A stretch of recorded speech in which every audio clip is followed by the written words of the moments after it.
Hi everyone, Marie here from Marie Cooks Up a New Life. I also have a blog online called The English Kitchen. If you're new here, I'd like to say welcome.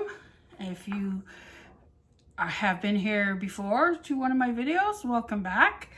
I enjoy doing these videos with you, which is kind of weird because I never thought that I would. I always thought that I would be much more self-conscious than what I am. And yes, I am self-conscious, so sort of, but I also enjoy it in a funny sort of way because I like showing people how to do things, especially when it comes to cooking. This is one of my favorite things to do, cooking and baking. Anyways, if you're new here today and you haven't already subscribed, I would hope that perhaps by the end of this video you might want to subscribe. And in any case, I hope that you will all enjoy this video, and that if you do, you give me a thumbs up and leave me a little comment in the section below at the bottom of the video, because I really do like to hear from you and I enjoy reading what you have to say. Thankfully, so far, everything's been positive, which just simply amazes me because I'm really not doing that, my videos are very simple compared to other people's, but what you get is real, it's me, and I'm doing it in real time, or at least trying to anyways. The recipe that I'm going to share with you today is one that I've been making for quite a while, and it is for a jelly roll, or Swiss roll as it's called over in the UK. And it's a very, very simple recipe. A lot of people are somewhat intimidated by it, but trust me, when you see me making one, you'll realize just how simple it really is. And you really only need three simple ingredients to make it. How is that? Well, that's not counting the jam that you will spread in the middle after. But for the cake itself, only 3 simple ingredients. Now, to begin with, you're going to want to preheat your oven to 400 degrees Fahrenheit or 200 degrees centigrade, and I believe that is gas mark 6. You will want a 9 by 13 inch pan. This is a quarter sheet pan that I'm using. You can also buy pans that are dedicated to jelly rolls, or like a 9 by 13 inch baking tin. But this, I'm using a quarter sheet pan, 9 by 13 inches, and I've buttered it and lined the bottom with greaseproof paper, or parchment paper as it's also called. Now, I'm going to be using my stand mixer today. I don't use it very often, but it's going to be really invaluable for this recipe. And it's also, I'm going to use the whisk attachment to it. So what I'm going to do now is put you down below so you can see what I'm doing, and I'll begin making this wonderful cake. This is a cake that we used to love if my mother made one for us. Mom doesn't bake cakes and sweet things for us very often, but when she did, we were in heaven. You're going to need 4 large eggs. I like to use free-range eggs, and I do make sure that they are also free-run, because I know that free-range doesn't necessarily mean, it just means that they're cage-free. So I've got 4 large eggs here. I'm going to crack them into my bowl. I wish I was one of those people that could just like crack it on the edge of the bowl and then break it open, but I'm not. I've never been able to master that technique. I like to use brown eggs. Don't know why. I had never seen brown eggs before. Well, I had seen them, but I had never used them before I went over to the UK. And when I got over there, that's all they had. It was very rare that you got white eggs. Sometimes you get blue or other colors, but mostly they were brown eggs. So I've got my 4 eggs put into the bowl of my stand mixer, and I'm going to add to this a half a cup of castor sugar. Now, this is Mary Berry's recipe, so you know that it's good. And I have here castor sugar. Now, castor sugar is very fine granulated sugar. And it's great for baking with because it melts easily into whatever it is that you're making. Sometimes, have you ever noticed that if you've baked a cake and it's got like little brown freckles all over the top? That's because your sugar hasn't completely melted into your batter. That doesn't happen with castor sugar. What it is, it's a fine granulated sugar. You can make your own by blitzing regular granulated sugar in a food processor. I just buy it because I can. You know, I'm lucky. I buy it from a British supply store. So you need 1/2 cup of this, and you're going to add that to your eggs.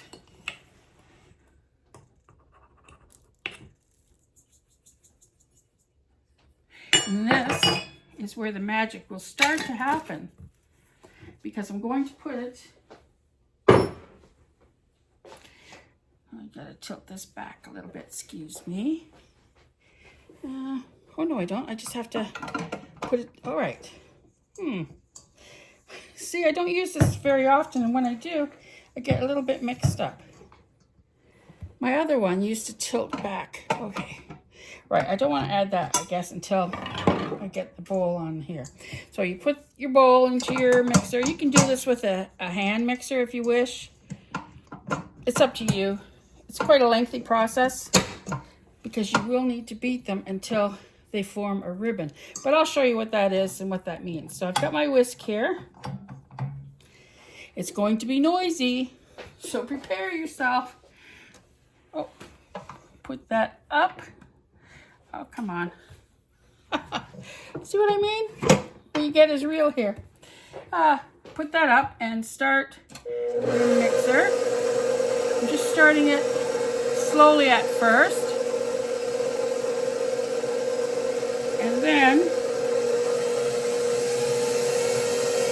I'm going to increase the speed. And what you're aiming for is a mixture, sorry for the noise, a mixture that is light and leaves a ribbon trail when you lift the whisk out of it. This is going to take about 5 minutes. And I do apologize for the noise. I wonder if I can pause this long enough. I don't know. The last time I tried to pause my video, it stopped, and then I couldn't piece the two parts of the video together. So I'm a little bit loath to pause it this time.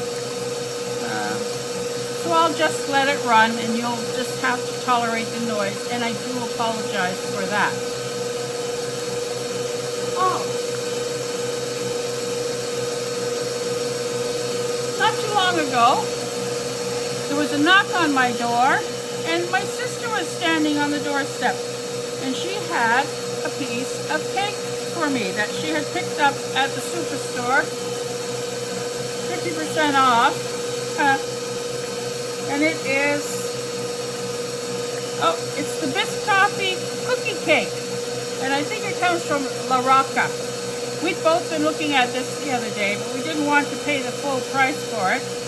However, at $2, half price, it's worth giving it a go.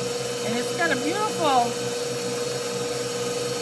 I don't know, it's sort of got like a Biscoff type of icing, frosting, ganache, and a vanilla cake, 3 layers. Looks like there's a bit of chocolate in there.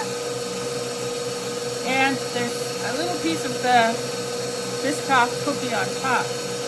So I'm going to enjoy trying this sometime later on. Oh look, there's even more chocolate on this side. So you can see that the middle layer is kind of like a marble layer. I don't know if it's spicy or what, but it's going to be something different anyways. That was very kind of my sister to leave this with me, to pick it up for me, to think of me when she was at the store. She was there very early this morning, picking up reduced chicken. We like to buy the free from chicken, And what we do is we go into the store and we check the dates on all of it because it's very expensive. It's twice the price of everything, every other kind of chicken.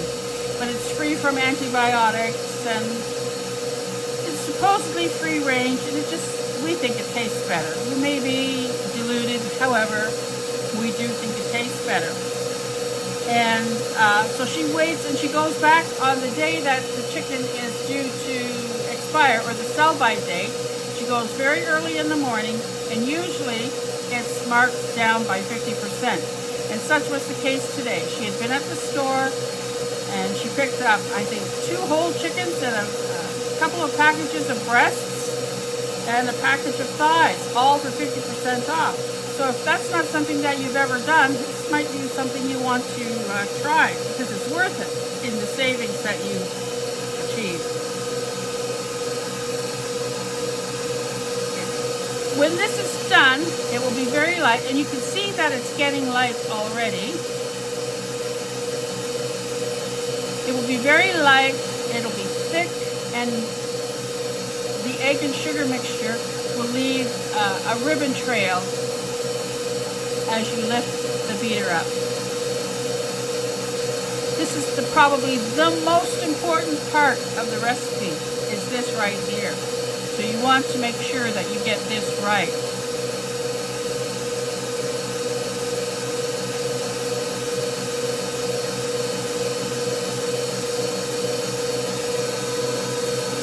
Let's see how it's doing here.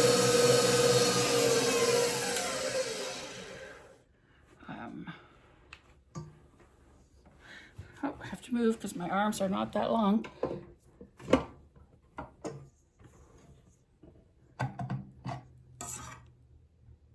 Not quite, but we're close. I'll put it back up and I'll continue for another couple of minutes.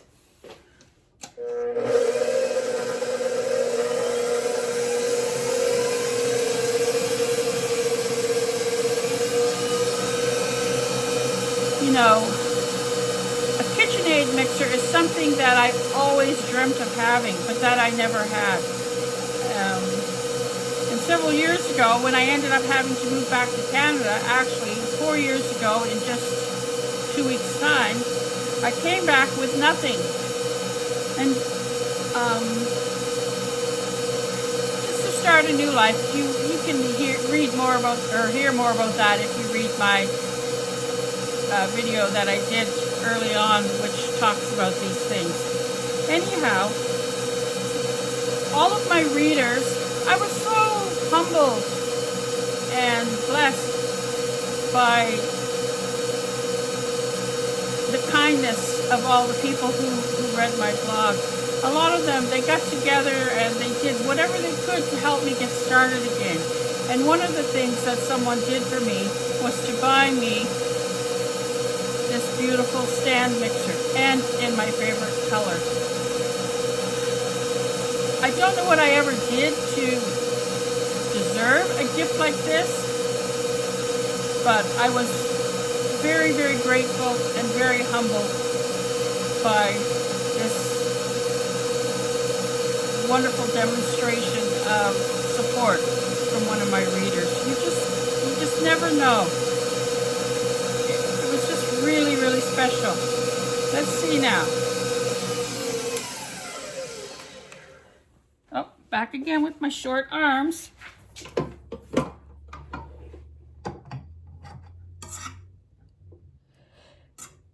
Yes, this is exactly the way you want it to be.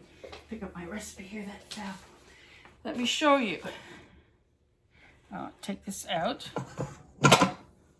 And what you want is a mixture that falls, like leaves a trail and falls in a ribbon back into your bowl. I don't know. Do you know what? I think I'm going to do it for just a minute or two longer because I'm not entirely sure that this is what I want. Oh, come on. Back we go. A few more minutes. Just a few more minutes of noise, people. And then it'll be done. Let's go.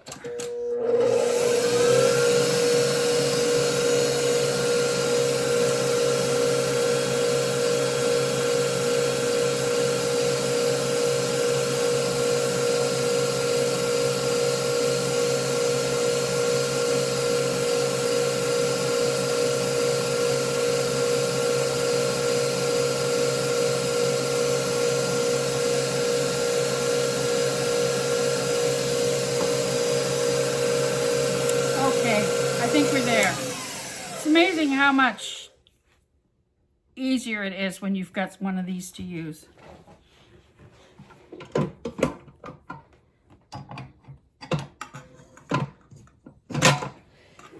Okay. You see that? Where it's falling in a ribbon, leaving a trail down into the batter? That's exactly what we're looking for. I'm going to get rid of this bit here, so I'll be right back. Bear with me. It's so quiet in here now. Right, so to your beaten egg and sugar mixture, you're going to need to fold in an amount of self-rising flour.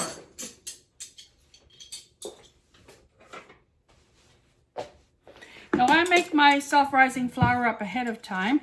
It's very easy to do. I usually do it 3 or 4 cups at a time. And in order to do that, for every cup of flour that you add to your container, you would add 1½ teaspoons of baking powder and 1/4 teaspoon of salt. So for this recipe, you're going to need 3/4 of a cup of self-rising flour, which is approximately 100 grams. And it was 100 grams of sugar as well. So equal parts. Right. I'm going to need my colander, which you will need to, tongue-tied here. You're going to need to sift your flour into your batter.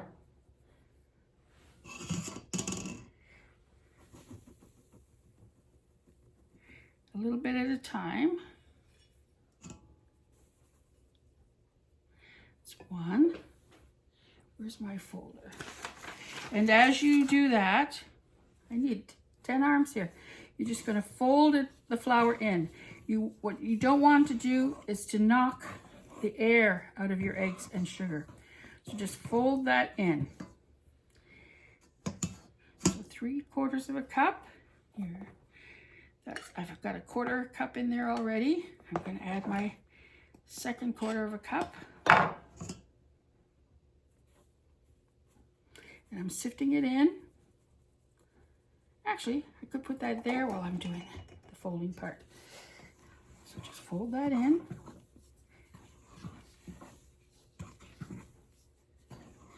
You don't want to knock the air out of your batter, but you also don't want to have any dry streaks in your cake.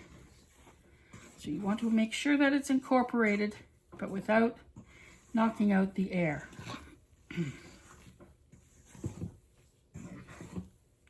And this is how we learn how to fold in home ec. Down, straight, and over. Down, straight, and over. Does that make sense? Down, up, and over. Down, up, and over. And you could repeat that around the circumference of your bowl.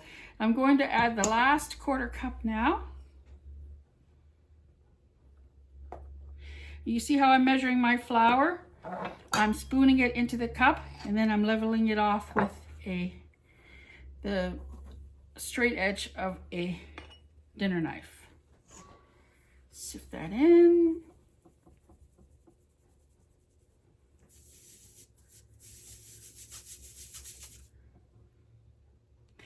And that's the last that we'll need of this. So I'm just going to get this out of my way because I don't want to knock it over. And cover it. I use these little containers in my cupboards and like snap lock. And I've got like little labels on the side. I can leave links to those things below if you'd like me to. So the last 1/4 cup of flour, I'm folding it in.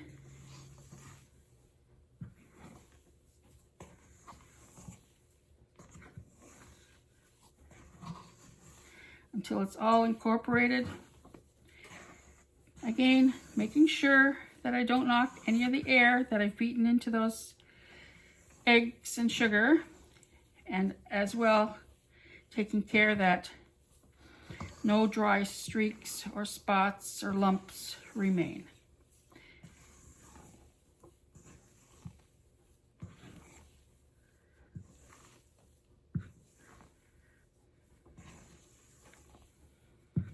Now this is a cake that bakes really quickly because it's a very thin cake. Just making sure I've got everything from below. It's very thin cake because you're using this pan. So you're going to want to pour your batter into your pan now, or scrape it.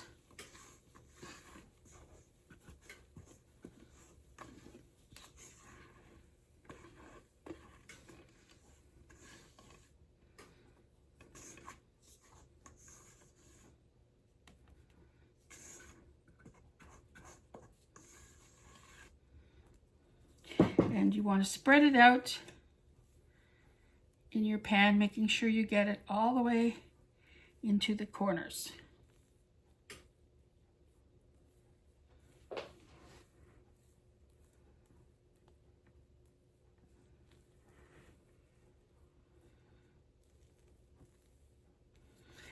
got just a little bit more batter here.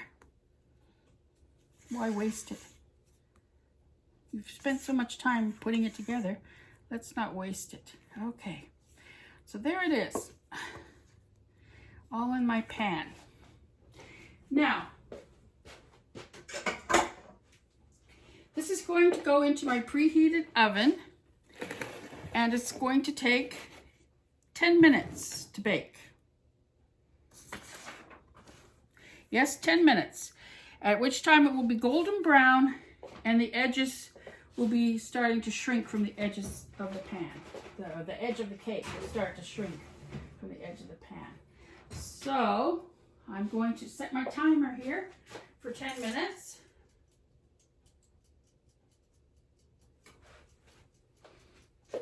And away we go. While that cake is baking in the oven, you're going to, well, first I'm going to want to push that out of the way so that I have enough room here. You're going to need to have another sheet of parchment paper ready. You want it to be larger than the cake, and you're going to set it out on your work surface. I like to use a pair of scissors to cut this because I just find that the edge on these things is never straight. I mean, it just doesn't work properly. I always end up with a crooked sheet of paper, or it tears, or what have you. So I like to cut it. And onto that, move that further out of the way. Onto that, you're going to sprinkle 2 more tablespoons of caster sugar.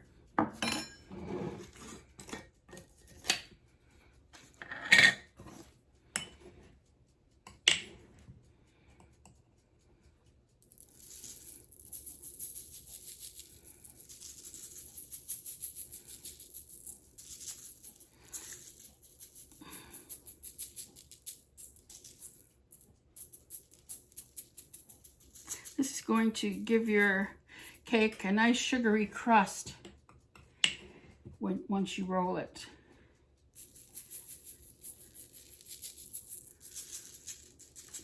Try to get it as evenly as you can, and try not to drop your paper on the floor. I've done that before. That's a mess, as you can imagine.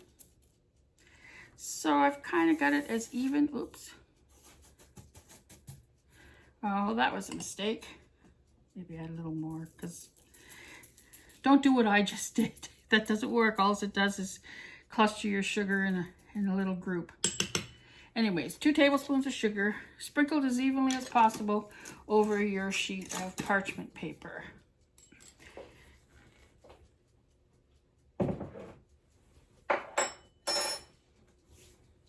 So, yeah, when I came back to Canada, that stand mixer was a gift from one of my readers, and I was so pleased.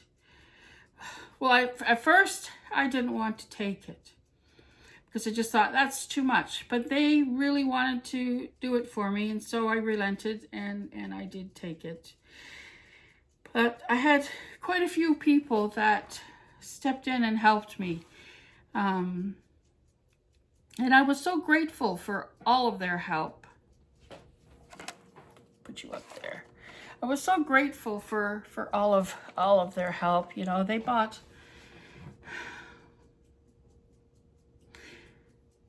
not huge things. I mean, that was a huge thing, but just little bits and pieces, and they wanted to do it.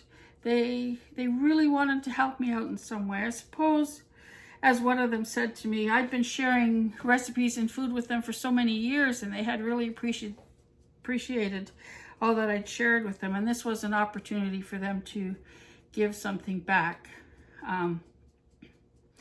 And I know how that feels, because I've helped other people as well in my time, and it does feel good to be able to help someone out when they're in need. And as it was explained to me by one of my friends, when you deprive people of the opportunity to help you, you are depriving them of the blessings that they receive in doing so. And I had never thought of it in that way before, but it's very true.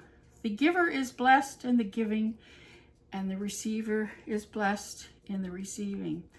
And hopefully, the way it works is that those who have been gifted will one day be in a position to be able to help someone else down the line. 5 more minutes. I don't know if I dare pause this. I really don't. I'm really worried that if I do, it will stop the video entirely. So, oh, I could talk to you about something new. I haven't tried it yet, but my sister has.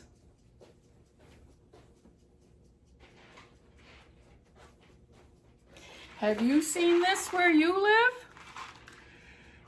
Recently, Kentucky Fried Chicken came out with a Kraft Dinner burger. A burger where they have Kraft Dinner on the top of this chicken burger. And then one day there, a week or so ago, I was in the local drugstore in town. Now, our local pharmacy, they sell all sorts of things there. Everything from soup to nuts, gifts, food, everything. It's not just drugs and cosmetics. So anyways, I saw this display with KFC PFK. I'm not sure what that means, but it's KFC Original Recipe Flavor Kraft Dinner. Or, I don't know what we call Kraft Dinner here in Canada. I've been away so long, I don't know what it's called over here anymore. But anyways, Kraft Dinner or macaroni and cheese, Kraft macaroni and cheese, cheesy mac, what have you. But this is one with an original KFC original flavor attached. Now, I haven't cooked mine yet, but my sister has cooked hers, and she's not normally fond of Kraft Dinner, but she liked this so much, she went back to the drugstore to see if she could find any more, and they didn't have any, and they couldn't tell her whether they were going to get any more, because this is a limited edition, and it also comes with a 20% off coupon, where you can get 20% off your next order at KFC. However, so we went online to see if we could buy it online, and we did find on Amazon. You could buy this on Amazon. So we ordered 10 boxes. I know I haven't even eaten my first yet, but you know what it's like when you really like something and then you can't get it anymore? We thought we would buy a few more boxes so that we could at least have some in our cupboard for when the urge hits and we can try it. So anyways, I'm hoping to cook this today, and I hope that I like it as much as she did. You just never know what you're gonna find when you go to the store. New things all the time. KFC Original Recipe Flavor Kraft Macaroni and Cheese. I know that they've had other flavors that I've seen in the past. Hot and spicy ones. I don't think I would like that, because I don't like really hot and spicy food. My cake is just about ready to come out of the oven. I'm going to do what you shouldn't do. I'm going to have a look. No. Let's see if there's something else new that I could show you. No, I can't think of anything else new that I've gotten. Just that cake. And I am looking forward to trying it later on. I'm sure it will be very good. I have my cats locked up in my bedroom. The last time I did a video, the male cat was meowing all the way through. My daughter kept saying, "I can hear your cat, Mom. I can hear your cat." He's noisy. I'm surprised that he hasn't started meowing yet, but he hasn't, and that's a good thing because he's very loud and very big. My female, Cinnamon, she's recently gone off her food, so I usually feed her. I know it sounds terrible, but I feed her on the countertop because I found if I was feeding her on the floor, he would stop eating his, Nutmeg, her brother, he would stop eating his and then he would race over and eat hers and then go back and eat his. So I started feeding her on the counter. And don't worry, I wash my counters very thoroughly afterwards. Anyhow, she has recently gone off her food. She's a very fussy cat. She only likes certain flavors, so I go and I buy the specific kind for her. So I put her food in her dish and she gave it a sniff and she jumped off. And she's done that several times. And what happens is he turns around, jumps up and eats her. So he's eating 2 meals. So I tried yesterday to buy something new for her. No, she wasn't having any of it. So I don't know what to do. Just let her starve and hope that eventually she'll go back and want to eat it again. Let's see. Okay.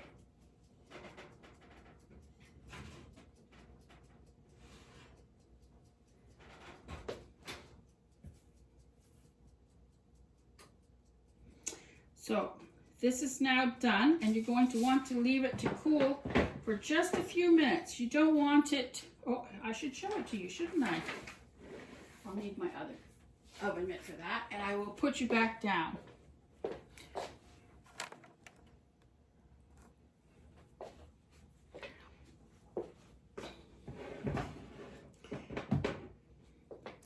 So here it is, fresh out of the oven. You can see it's risen. It's golden brown on top, and the edges have shrunk somewhat from the sides of the pan. What you don't want to do is to overbake this cake, because that's going to make it very difficult for you. So you're going to just let it cool for just a few minutes. Probably about, I don't know,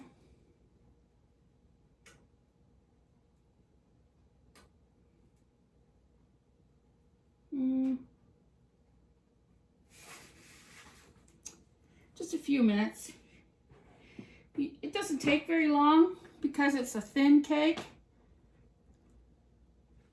And as it cools, it's shrinking more and more from the sides of the pan. This is the tricky part, you know, emptying it onto your parchment paper. Can I do this? Let's see.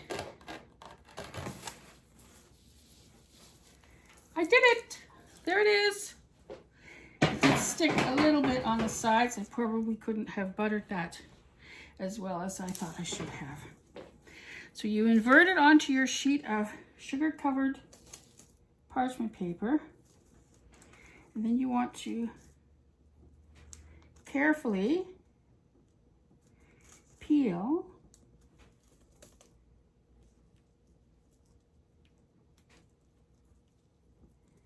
your paper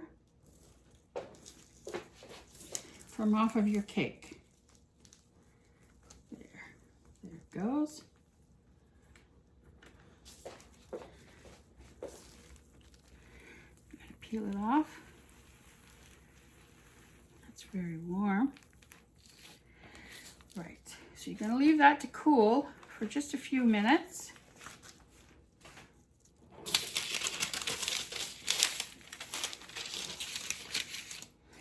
And while it's cooling, you could use a sharp knife to, where did I put my sharp knife? Okay.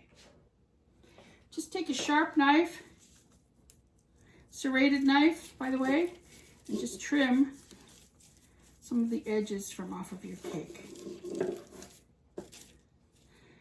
Don't throw those away. They're quite tasty.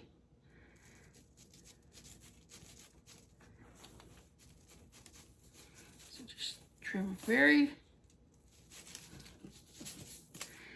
And the reason you use a serrated knife is because you don't want to squash the cake. It's a very delicate cake, and you don't want to squash it. So I've trimmed it from both ends.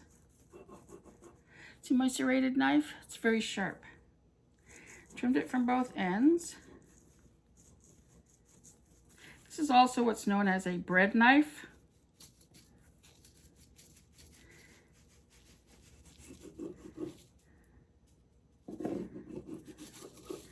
Now I've trimmed it from that side. If you have children, they love to eat the scraps.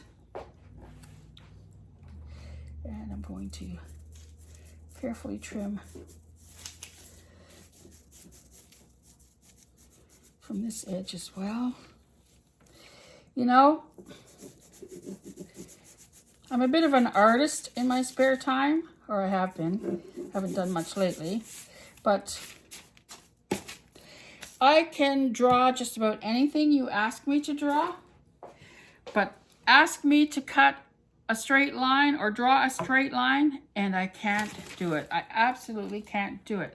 And once you've got the edges trimmed, you're going to want to make, which end should I do? I'll do it at this end. You're going to want to make another cut about 1 inch away from one end, short end of the cake, but not all the way through, just partially through. Right? If you cut it all the way through, it's doomed. So while the cake is still warm, you're going to want to apply a layer of jam or jelly to the surface of the cake. And that depends on you entirely, what kind you want to use. I've got strawberry jam here because that's what I like. I like to loosen it a little bit with a fork. And you don't want to put it on while the cake's too hot, but you do want to put it on while the cake's still warm. If you do it while the cake's really hot, the jam will get absorbed into the cake. And remember, you're going to be rolling this up, so you don't want to spread it too awfully thick, but you do want to be able to see it in the middle of your cake. This has got lots of nice big berries in it. This is my favorite kind of jam, Bon Maman. I was so happy when I came back to Canada and realized that they had it here, because that was one of the things I thought I was going to miss from the UK, but it's not. It's a French jam, and to me, it's just lovely. It's almost as good as homemade. Some of it will be absorbed by your cake, but like again, you know, as they always say, less is more, so don't like overdo it, or you'll have trouble when it comes to rolling it up and cutting it out. So I'm just spreading a thinnish layer on my cake.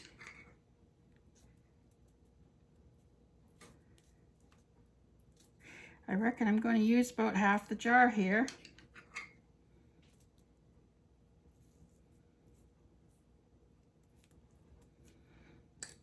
If not more. Anyways, homemade strawberry jam would be even better. Or cherry jam or lemon curd, that's also very good. So, there I've got my jam spread over my cake. And now you're going to commence rolling it. And this is why you made this cut on the end, because that's, let me move these scraps out of the way. Now you can use this paper to help you roll it. You're going to start by that end and fold it over.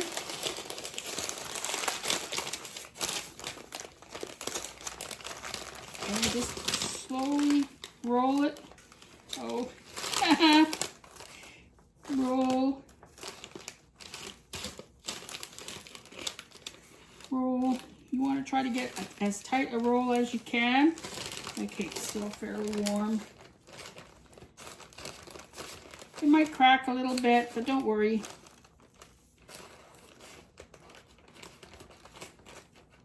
It's still going to taste really good.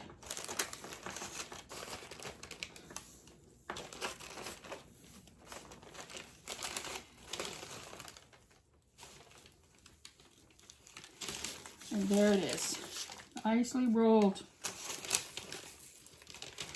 Nice tight roll. So I'm going to transfer it to a plate. Oh, here's my plate. I'm going to carefully transfer it to a plate. There it is on my plate.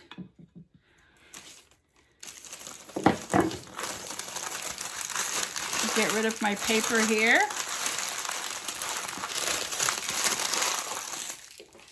Wash my hands because they've got sugar all over them.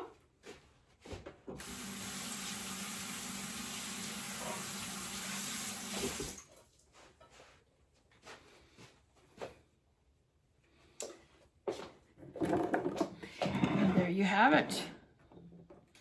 A lovely Swiss roll, or jelly roll as it's also called. Can you see that there? See that beautiful curl in there? I don't know if I should cut one piece now or not. It's still a bit warm. Well, the ends are not too bad. Shall I cut a piece? Oh, why not? Use a serrated knife to cut.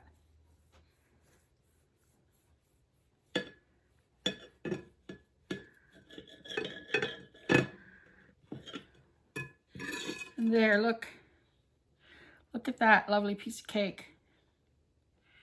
Beautiful. That's going to be really delicious with a nice hot drink, or for dessert with a scoop of vanilla ice cream or some whipped cream on top. Let me see.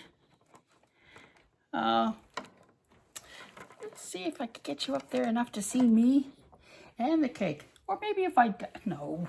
I was going to say maybe if I ducked you could.